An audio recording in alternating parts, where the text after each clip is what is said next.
Tròn lấy ấy to lắm mọi người. Để người ta nhìn Rất là to. rưới mà mạ nó rưới black ấy này đấy đây nhìn này đại biệt trong số 5 số sao nhân tình này Buổi chiều cùng nhau rủ nhau để kiếm ăn thôi, ăn.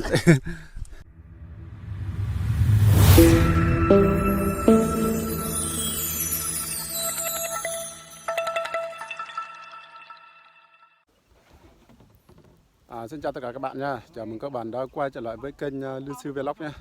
Hôm nay mình lại tiếp tục làm video. Sáng mình làm rẫy nhá mọi người. Đấy, buổi chiều mát rồi đi thả lưới, kiếm cá ăn để dành ăn hàng ngày để làm mọi người, không có cái gì ăn á.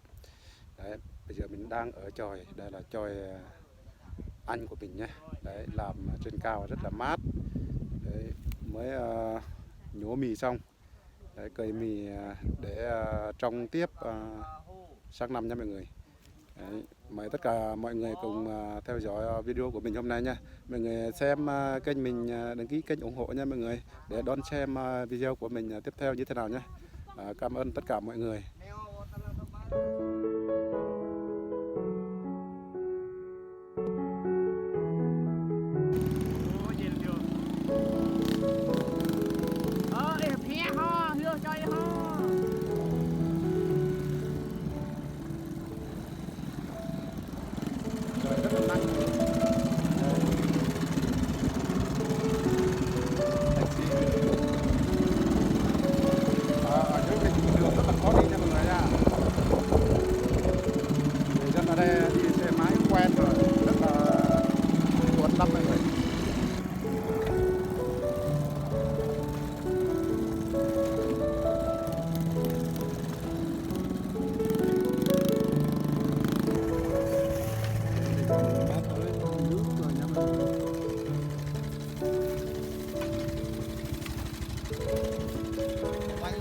Quay chứ.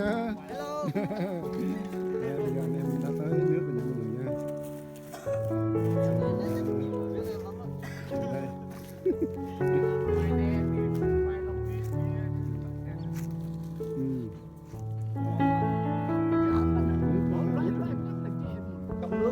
Trong nước.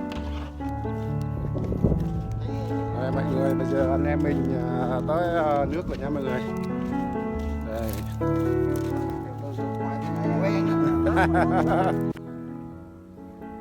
Nước rút.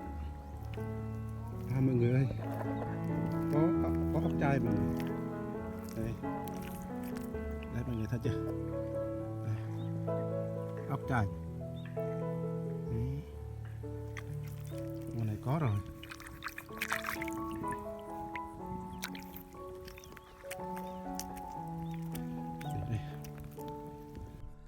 Đấy, bây giờ mình cầm điện thoại xuống nước luôn nha mọi người. Đấy.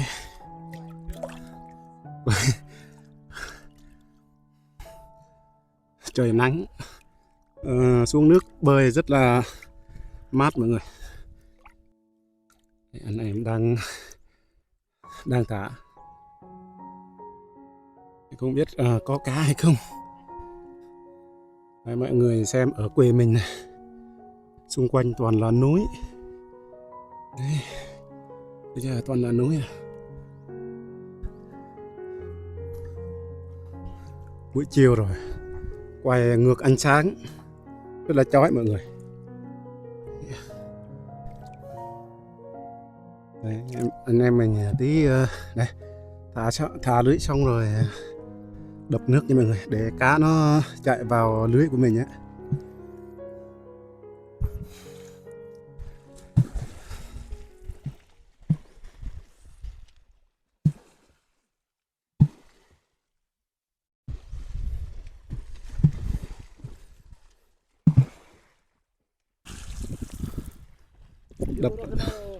Đập nước thế này cá nó mới chạy nha mọi người.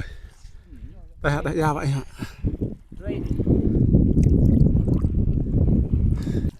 Đồ Đây. nam nó đi mút cái sụp bùn này. dính một con mọi người.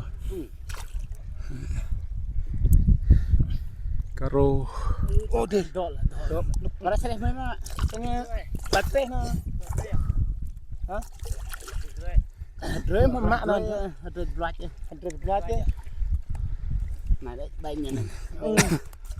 Đại bê trong số 5 số sao này. Nên tình này. Được này.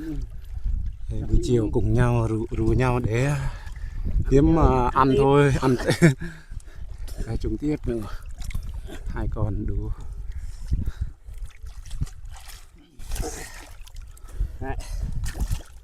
Và sẽ nó dệt mình. Đó. Được trong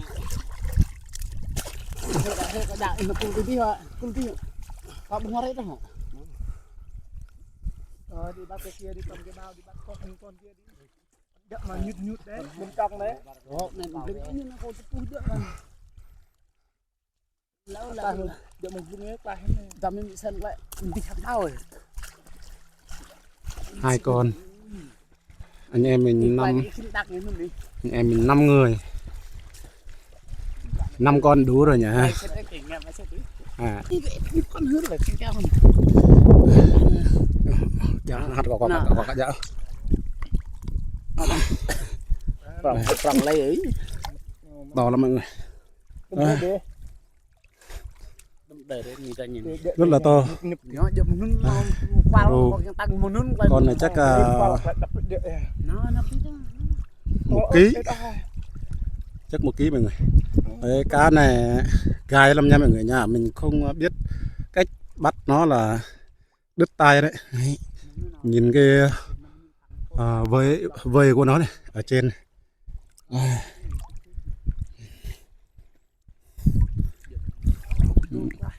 Nhìn rất là thích cá tươi. Cá tươi ăn rất là ngon mọi người. Cái fry nó sao đâu cái đà. Cái fry nó sao đơn sao hả? Này mấy ngôi chật tay nó làm mà nằm rơi nhọn. Mình sẽ bỏ lại bao nha mọi người. Tụt tiếc lắm. Tìm cá cũng đơn giản thôi, rất là khó. Không ăn nữa. Bỏ lại bao. Có chơi hiện đốm nhá. Ok. Chắc ăn rồi.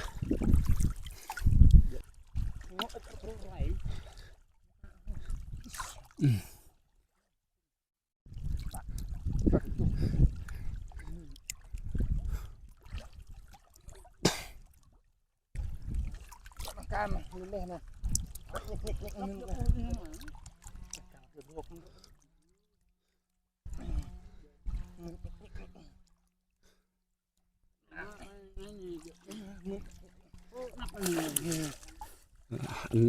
Mọi người xem kênh ủng hộ nha mọi người, để xem video mới nhất của mình nhá. Để mình quay về cuộc sống hàng ngày, đi sinh tồn nha mọi người.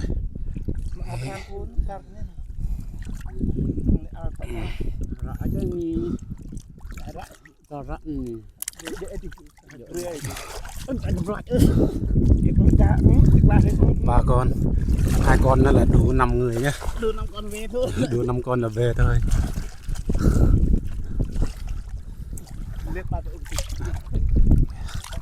Để quay đi mà phong như vậy.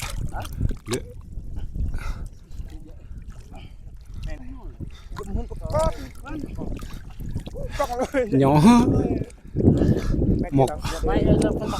một lạng.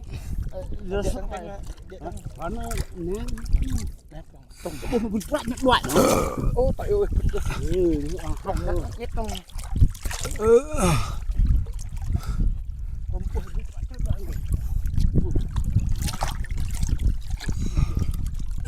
Đây nha mọi người, bây giờ mình sẽ kết thúc tại đây rồi, chắc không chung nữa mọi người. Đây chung một con duy nhất, một con to nhất.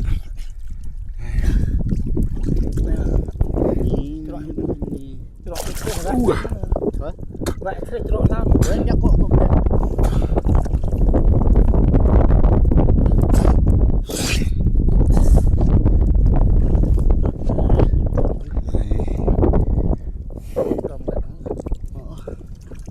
Trộn thoát quang quang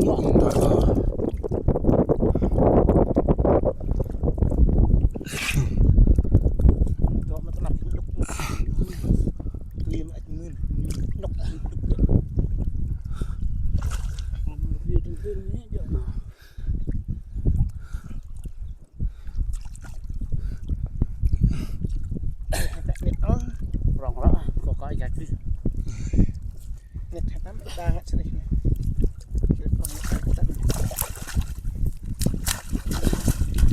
này bị mạ gì cái đó ấy. đom nó lưu tháng còn chốt lưu con trâu ăn mà Đấy, bao lưới này sang năm mưa mưa đầu năm á, mưa đầu năm đi bắt con ếch ương.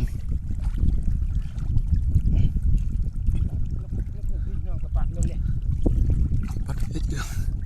Nãy giờ mới được 5 con mọi người, 2 con to, 1 con nhỏ.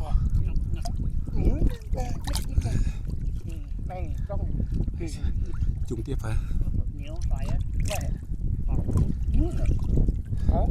đạn nhỏ lại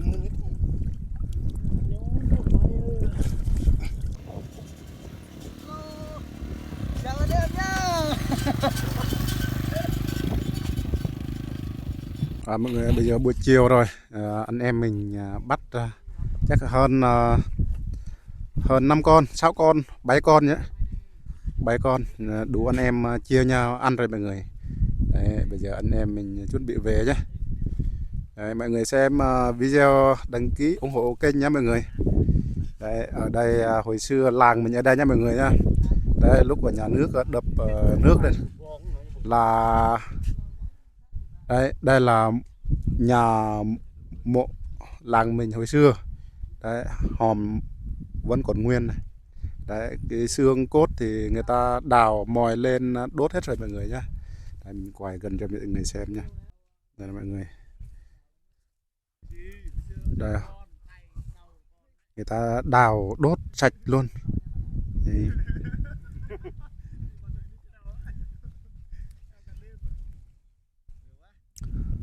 Làng mình ở đây hồi xưa nhà má rất là nhiều lắm, ở bên kia rất là nhiều luôn. Đấy, kia là hòm kia là lòi lên rồi kìa. Đấy, hồi xưa là chôn người là cứ một cái hòm như thế này là 2 đứa 3 đứa nha mọi người nha, chôn chung luôn. Đấy, chôn dày luôn này. Đấy, bên này 1 2 3 bên kia. Đấy. Không chôn như bây giờ đâu, chôn riêng đâu, hồi xưa là chôn chung á. Đây, hồi xưa đào sâu lắm, thấy nước luôn mà. Đấy, chôn người đằng sau, người chết sau chôn chung á. cho về làm bán heo á. Đây là anh nói vậy. Nhiều chưa?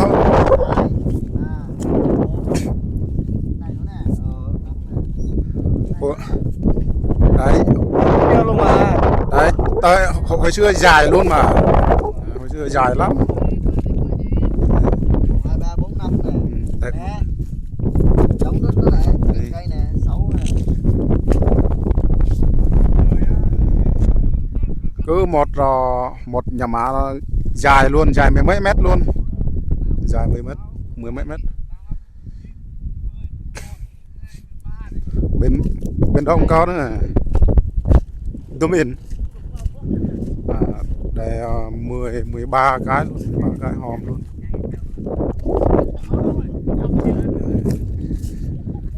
Rất là tội lắm, hồi xưa trước khi chuyển làng đi á, người ta đã đốt hết sạch luôn, sợ ô nhiễm nước lòng hồ nó dâng lên này.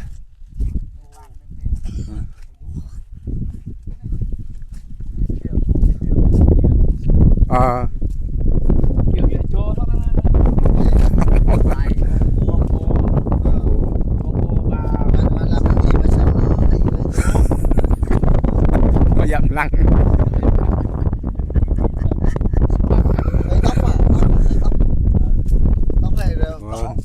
Có cây rễ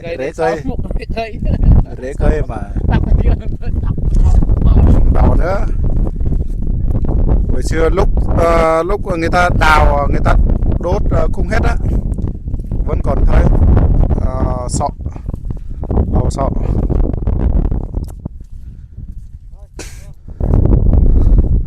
Rồi Rồi, dừng video tại đây mọi người nha. Mọi người xem video đăng ký ủng hộ nha để đón xem video tiếp theo nha.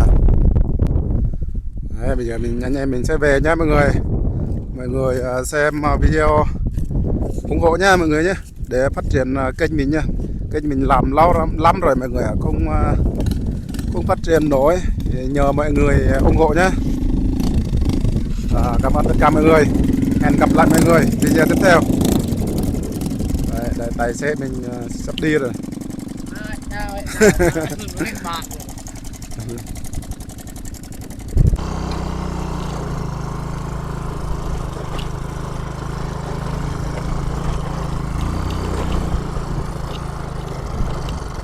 Mình làm lại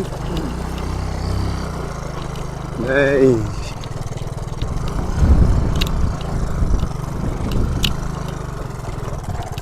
Ừ.